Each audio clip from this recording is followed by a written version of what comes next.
Hey guys, we're going to finish out chapter 3 of Colossians today in our series that we're doing on these prison epistles. And these are the books that Paul wrote while he was under house arrest and dealing with that, because we kind of feel like we're under house arrest. And so we're seeing what Paul was focused on, and we've seen the answer to that is Christ over and over again. And today, in this last part, he's gotten a little practical about how to live as a Christian. And today he's going to talk about kind of rules for inside of a household. He's going to talk about as wives, how you're supposed to act, as husbands, as children, and even as slaves and masters. So let's go ahead and read it, and then we'll talk about it. Wives, submit to your husbands, as is fitting in the Lord. Husbands, love your wives, and do not be harsh with them. Children, obey your parents in everything, for this pleases the Lord. Fathers, do not provoke your children, lest they become discouraged. Slaves, obey in everything those who are your earthly masters, not by way of eye service as people pleasers, but with sincerity of heart, fearing the Lord. Whatever you do, work heartily as for the Lord, and not for men, knowing that from the Lord you will receive the inheritance as your reward. You are serving the Lord Christ. For the wrongdoer will be paid back for the wrong he has done, and there is no partiality. Masters, treat your slaves justly and fairly, knowing that you also have a master in heaven. Okay, so imagine with me for a second there's this country, and there's a king of this country who has ruled with like an iron fist, and he's put all these rules down, and he regulates everything, the way you eat, the way you walk, the way you talk. Everything has been all these laws, and then suddenly he dies, and a new king comes in, and the new king says, we're done with all that, tyranny, and now all of that old king's laws are done, and there's this new sense of freedom among everyone, and everyone's going about, having, enjoying their freedom. And then you get two people who are driving a car, and with their newfound freedom, with no laws, they're both driving on the same side of the road in opposite directions, and that eventually leads in a crash. They're both okay. They get out and they start arguing. Why were you on this side of the road? And why were you on this side of the road? And the guy's like, well, that's the law, isn't it? And the other guy's like, no, not anymore. There are no laws. And pretty quickly, you guys see that although there is a need for freedom, there's also a need for some structure. There are highway rules or road laws in order to actually enjoy that freedom a little better. You see, as long as there are lines on the road and you're supposed to drive on one side or the other, you're actually more free to drive with those rules. Today, in our culture, freedom is a big deal, as it should be. I think freedom is a big deal, and I love, the fact that in our country we have the freedom to worship how we want to, and we have, we're the most free country on the planet, and that's great. But I think sometimes our freedom in that has run into, as a culture, where we've gotten away and into freedom like riding on the wrong side of the road.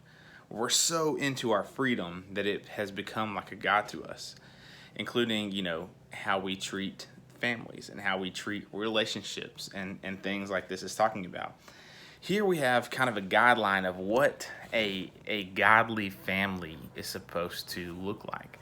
And this is actually, to us in the 21st century, some people read this and read the words, wives, submit to your husbands, and go, oh, that's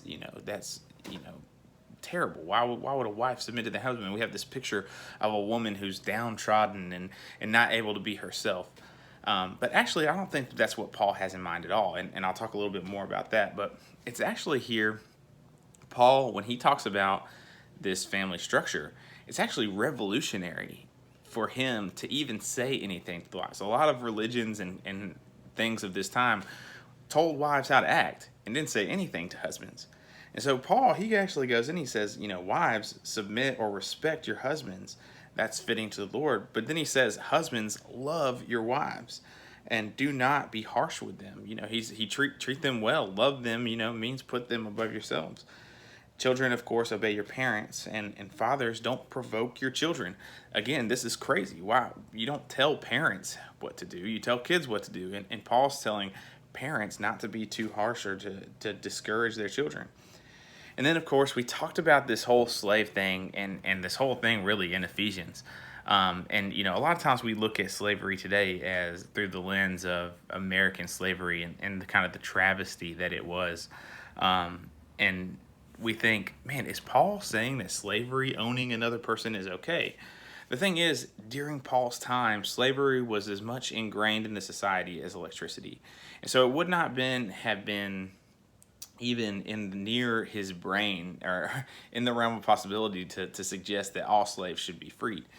Instead, he said he brings practical advice to the slaves. But again, crazily, to the master. To the masters, he says, treat them well. Okay, all of this, what does this have to do with you? Mostly teenagers watching this, what is it? Well, I'm not a husband, I'm not a wife, I'm a kid. I know I'm supposed to obey my parents, slave, master, what is that? Here's the thing. All of our relationships have to go through the filter of Christ.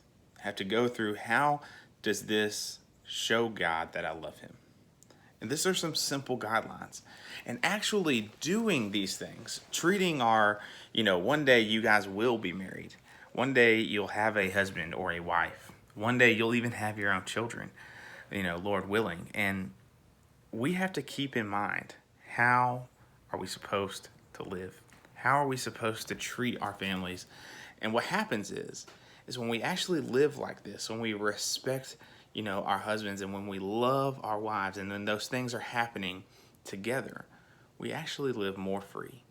We actually have more freedom and actually are able to live for Christ even more than if we had just total freedom, regardless of these kind of guidelines like he's given us here. So anyway, I want to apologize. This twice now I have posted the video the following day. Like, I've recorded and edited and then didn't post it. So I apologize. This is the second video you're getting today.